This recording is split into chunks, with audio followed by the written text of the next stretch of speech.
Hello and welcome back to another Writerly Witterings with me, Michael Jex, the tea drinking author who's just finished his cup of tea actually, so that's no good. I am here today to say thanks a lot for all your viewing over the year. My apologies for being rather late with this latest video. I should explain that there's been a number of things getting in the way of videos just recently. One is a little Bernese mountain dog puppy. She is asleep there as I speak. The other things are the diabetes has come and got me quite well. My eyesight has deteriorated very badly, so that handwriting in particular, is quite difficult.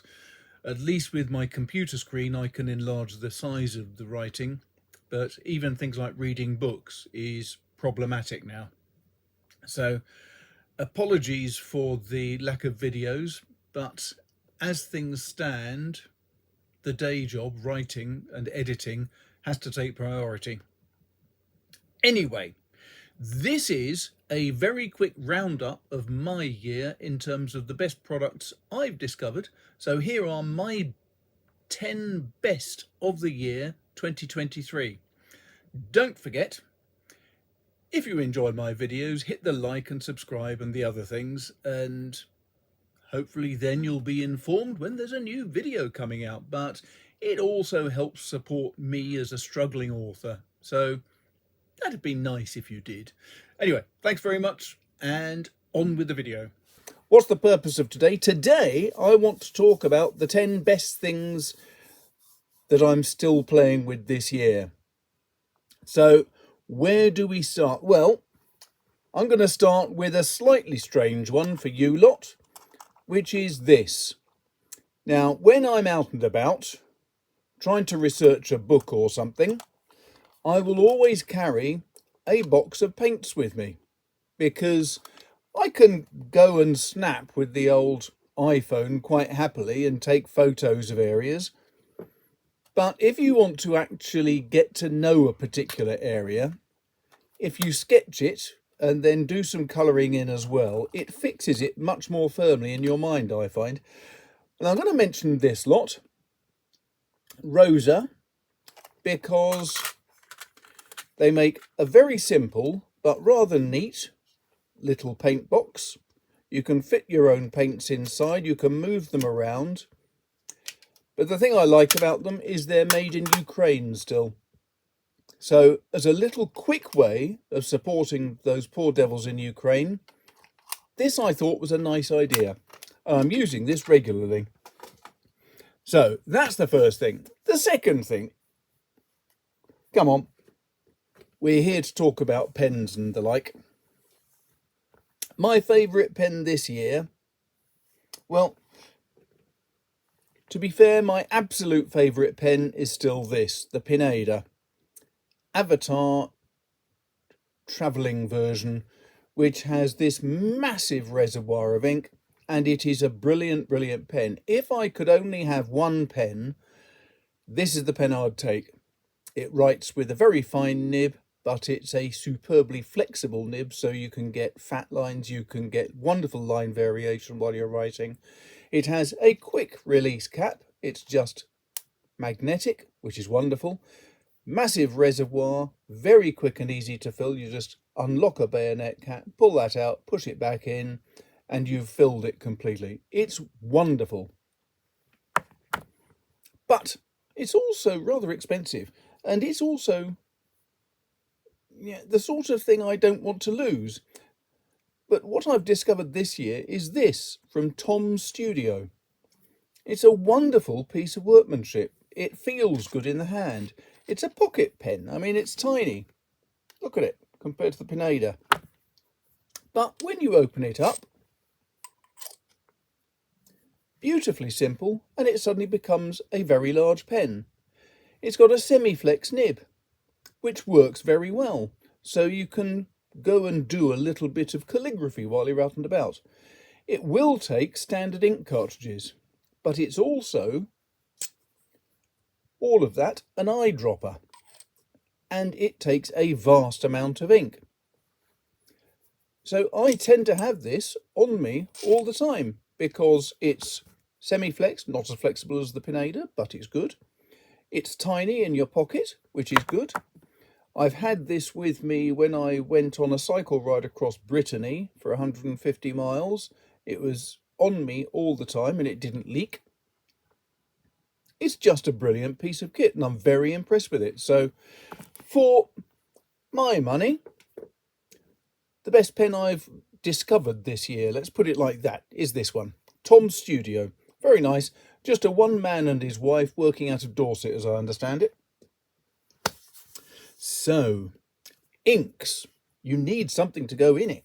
Now, I started buying Dominant Industry inks earlier this year. Never tried them before. I love the packaging. I think these little teardrop shaped bottles are wonderful. I love the fact that they come in a nice box.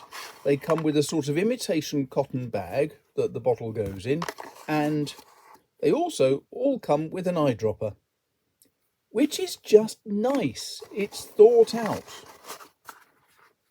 Now I have to say that I've invested a fair amount of money in different inks this year. I mean, one of them was the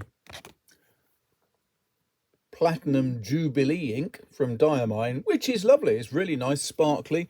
I've also bought Arabian Nights. I've bought various others. And not Conway Stewart. Diamine are one of my favourite ink manufacturers. They have a vast range of inks. They're all really pleasant.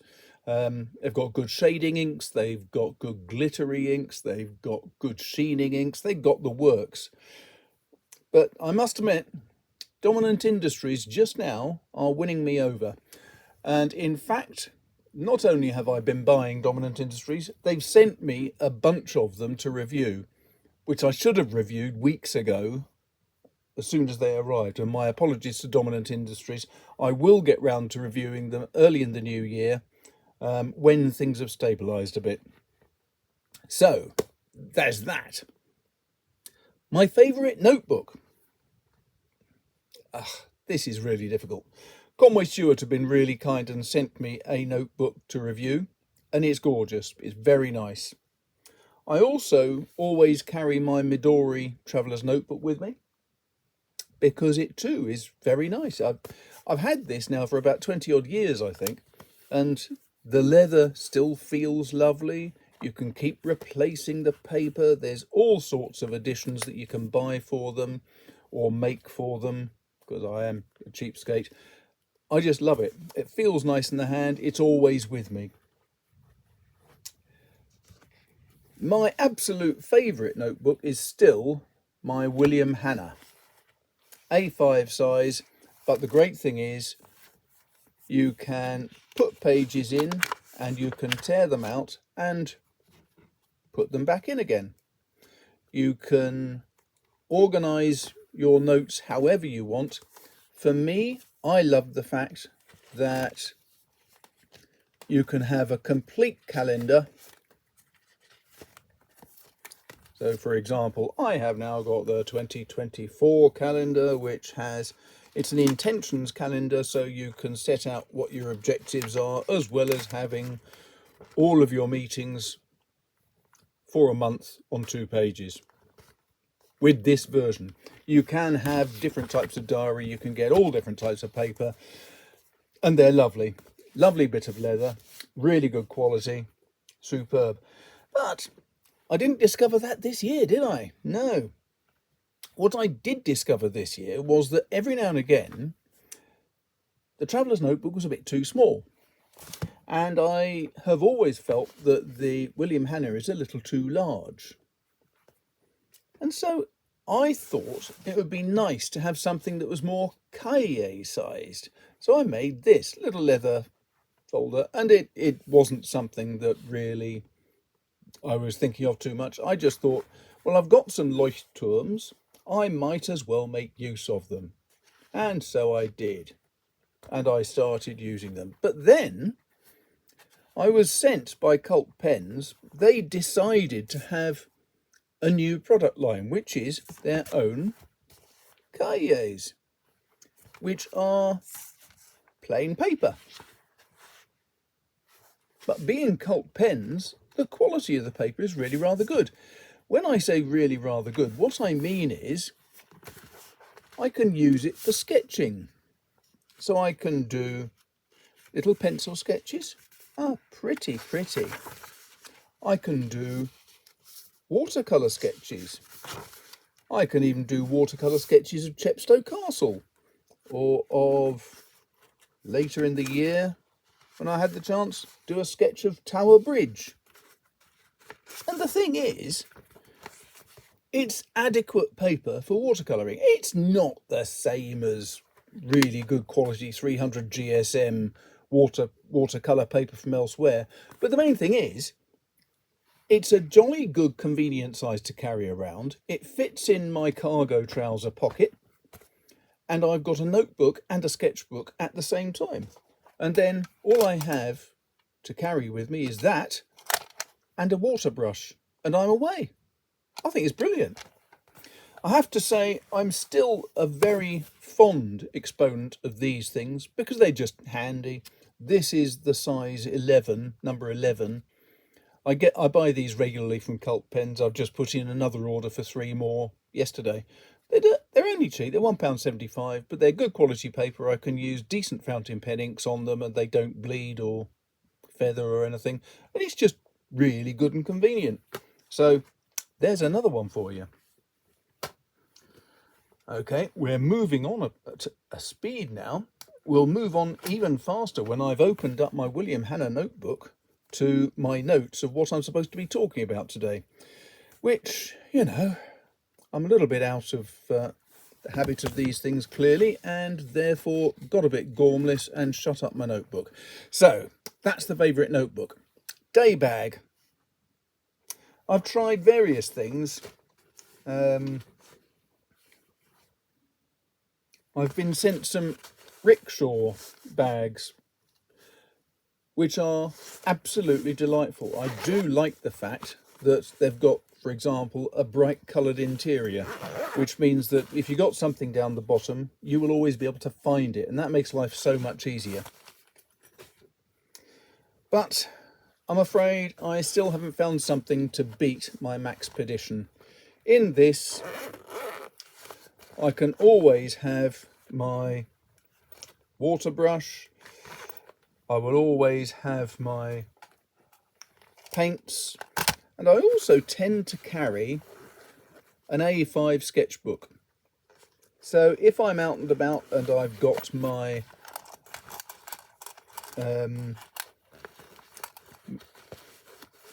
if I've got a standard notebook, if I've got my traveller's notebook or something else, then that just means I've got everything I need to do sketches, drawings, and also take notes. It's just the most useful little bag I've got. And I cheat and have 2 clips on the back, which means I can clip it to a belt or anywhere else, and it leaves my hands free to hold the dogs. Talking about dogs, one thing I do like having with me always is a decent pencil.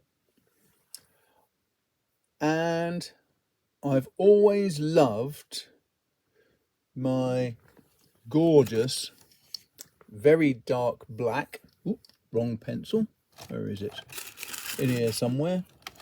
My Tombow, anyway, I can't find it, but I always use Tombow MN 100s because they're a very deep black, really gorgeous to use. They've got a wonderful lacquer on the outside and they work superbly well. However, in the last few months, I've started using Blackwings. Now, they aren't perfect. This silly removable eraser system, I just can't get on with that. My Tombow MN100s will fit in my magnificent Perfect pencils, which are pencil extenders which allow you to keep the pencil going for quite a lot longer, but they also have a sharpener in the back, which makes them very practical. I'm not so worried about having an eraser on a pencil. if I'm really that bothered, I'll carry an eraser with me. I have various different ones which are very good. But these pencils are rather lovely. They give a very good dark line,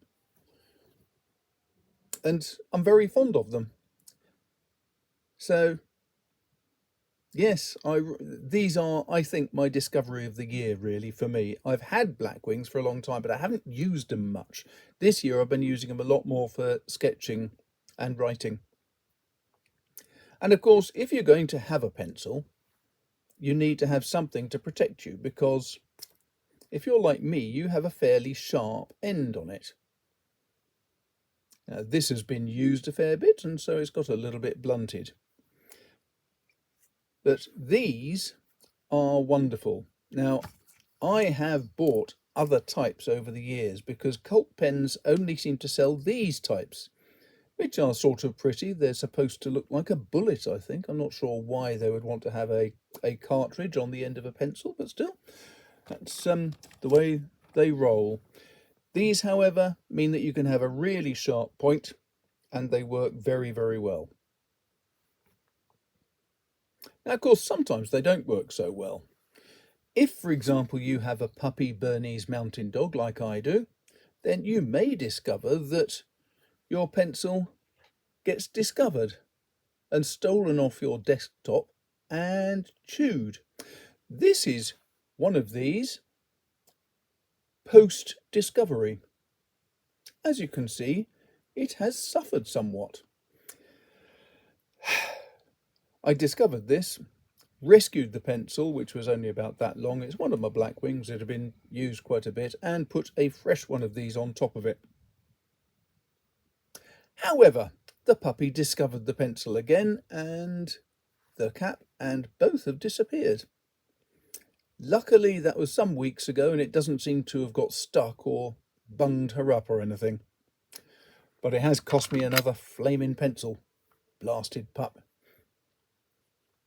Not only pencils and pencil caps, there is another important thing. I have used for many, many years these. This is a Cum pencil sharpener, and it's rather ingenious because in this Cum there are two sharpeners. The first one you shove the pencil into, and that will not touch the lead, but it will only sharpen the wood of the pencil itself. Then when you push the pencil into the second one, it will only sharpen the lead. Now, it's a really good, useful design. It has two spare sharpening blades here, so even when you've been using it for a very long time, you can still keep sharpening. However, as I've discovered, the lid to the sharpener will snap. That was a cheap plasticky hinge. It is now no longer a hinge, and you can also see possibly in there that the plastic has cracked on the lid, so it's going to fall apart completely soon. I mean, that's not really a problem. It's still a fully functioning sharpener. However, I discovered this not long ago, and it is a little brass sharpener. Now, it is solid brass, so it's heavy, but you can see from the size of it that when it goes in your pocket, it's really tiny. And this does the same job as the Cum pencil sharpener, the only difference being it is a great deal faster because it does everything in the one go. It produces a very long, very thin point on your pencil, and it's just really efficient and effective. So that is definitely my favourite discovery this year for pencils. It is called an M&R Pollux, made in Germany. You can find copies, but I would recommend you get the original, purely because I'm a firm believer in getting the original stuff, not buying cheap knockoffs, but it is a stupid amount of money. It's £17 from, I forget who I bought it from, but it was someone on the internet. 17 quid, but it is a quality piece of equipment made in Germany, and I made a little leather wallet for it just because I thought if I don't, I'm probably going to lose the darn thing. And the wallet makes it a little bit fatter and larger, and that sits in my pocket all the time, just as the pencil sits in my pocket up here. Now, that is a quick run through of things. There are two other things I want to mention. I did say that my Tom's Studio pen is an eyedropper. One thing I was really impressed by was when I bought it, this came with it. It's a little syringe, nicely blunt so you can't hurt yourself if you're gormless like me, and you just dunk it into your bottle of ink, press down the thing, release the piston, and then take it to your Tom Studio pen, press it down, and you've just filled it. It takes about 5 or 6 of these to actually fill the pen, but it's magnificent. And it's a brilliant piece of design, isn't that? Isn't that lovely? So that's one thing I was quite taken with. But when it comes down to stuff that's really a bit more practical and useful, well, first of all, as you all know, some of my favourite gear is Cony Stewart. Now, I'm not going to fib. This was a gift from them for some of the reviews I've done of their pens in the last few years, but it's gorgeous. It's a blotter. Why do I mention this from Cony Stewart? Well, mainly because I don't think there's many places you can buy decent blotters from. This is a half size one. My full size is double this size, which is nice, but this is actually much more practical, and so it tends to be on top of my bigger one because it's much more convenient to use. So if you're looking out for a blotter, then I can thoroughly recommend these. Comes with a bunch of spare blotting papers as well, so it's just convenient, very useful. But let's come on to the last thing.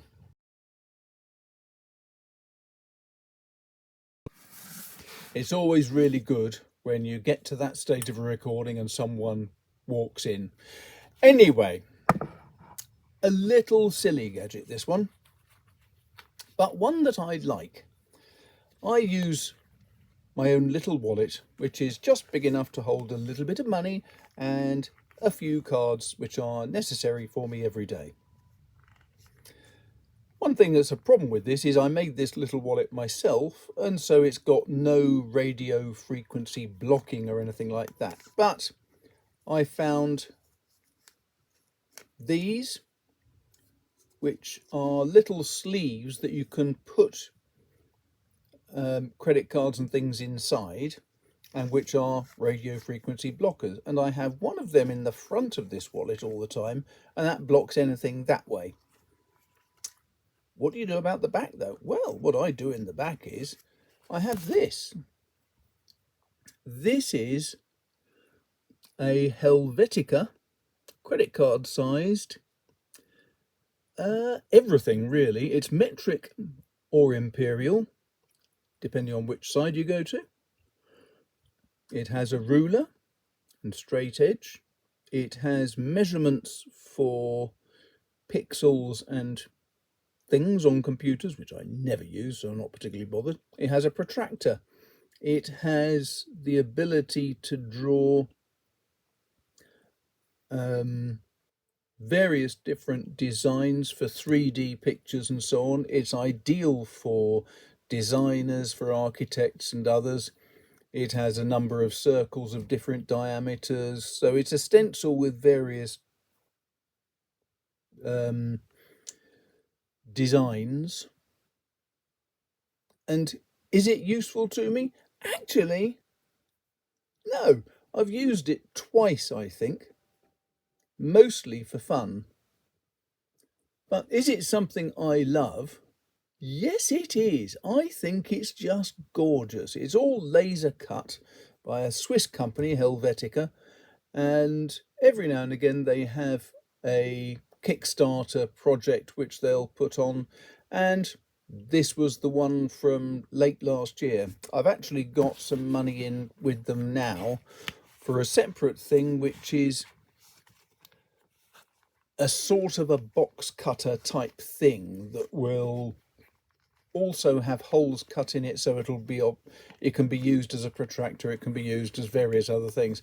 And again, something that I really don't need, but it's just something that's rather beautiful. And I like the fact that this is a credit card size thing that fits inside my wallet, and I can have it with me all the time. So every now and again when I'm out and about sketching, I have got a straight edge that I can use. Is it necessary? No, but it's a beautiful piece of workmanship. Now, I'm not going to talk too much about other stuff, just to let you know that I have been very quiet on YouTube recently. There's a number of reasons. One is pressure of work. I have a huge amount on right now. I've just launched One Last Dance Before I Die, which is a historical crime thriller set in Shanghai in the 1920s, which was a fascinating time. I might talk about this a bit more some other time, but if you're interested, it's ridiculously cheap on Amazon as a Kindle book. I am currently just finishing off the process of preparing the same book for paperback, which will then be available on Amazon. And early in the new year, there will be a hardback available direct from me. So if you want to just buy the book to have it in hard copy, you can buy it from Amazon as a print on demand. If you want a signed copy, you can order a hardback from me, which will be more expensive, but it will have the author's signature, which makes it a great deal better, obviously. I am very glad to say that we have our little Bernese Mountain Dog puppy, who is now at 5 months, about as big as our poor little Ridgeback, who is suffering dramatically as a result. And life's good. So just to delight you, here are some videos of the two together to show how life has changed in the last 3 months since we got the Bernese. That's all for now. Thanks very much for watching. I hope you enjoyed that. I hope you enjoyed the 10 best things of my year, and I'll speak to you soon. Take care.